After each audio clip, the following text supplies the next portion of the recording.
So the first source I want to talk about is a speech that Mikhail Gorbachev gave on July 6, 1989. The date is important. It was in Strasbourg at the European Parliament meeting. And the speech is entitled A Common European Home. The importance of the speech is that, first of all, it's a very clear statement of several courses of action that Gorbachev seems to imply he wants to take place in regard to the relationship between the Soviet Union and the rest of Europe, presumably the rest of the world. The timing is very interesting. It's in July 1989. So this is basically half a year before the events of October, November, December can get precipitated.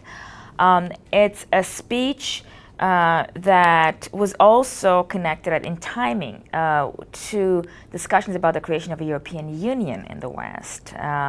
The basis for institutionalizing the common market into a some sort of political entity were then taking place in Western Europe.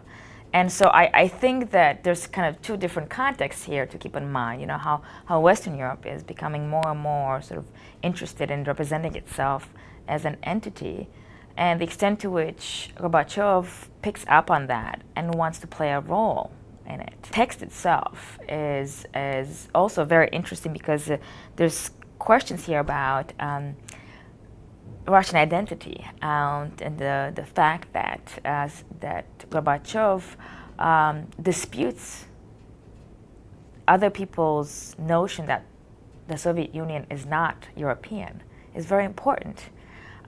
He wants to be a player. He I think is in this particular piece trying to preserve the kind of the image, the integrity of the Soviet ideological project, but he's very careful to try to build bridges in ways that Brezhnev before and others before had not done. So that's the paramount significance to me. I got interested in this particular source because I was at Georgetown when it came out, and I remember reading in the Post about it. And I also remember that it wasn't viewed at the time as this major thing by a lot of the observers. It was not on the front page.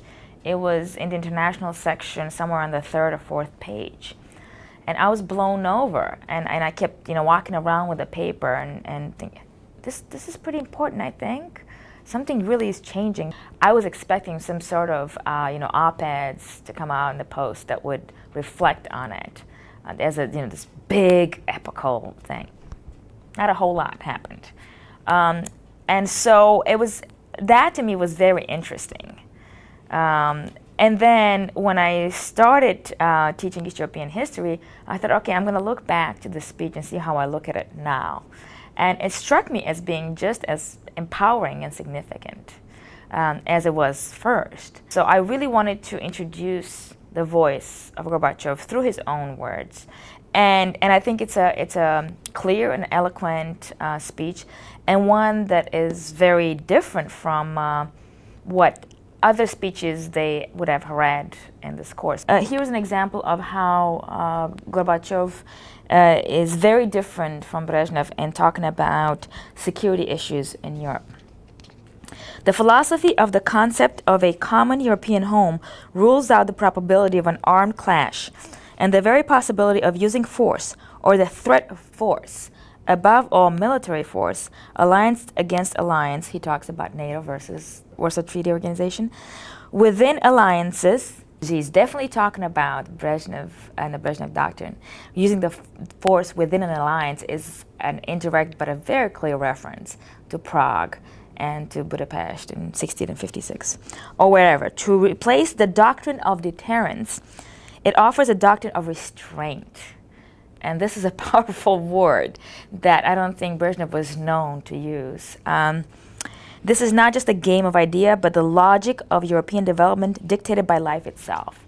And he's using these very kind of universal values that where the ideology of communism has been completely stripped out of his arguments.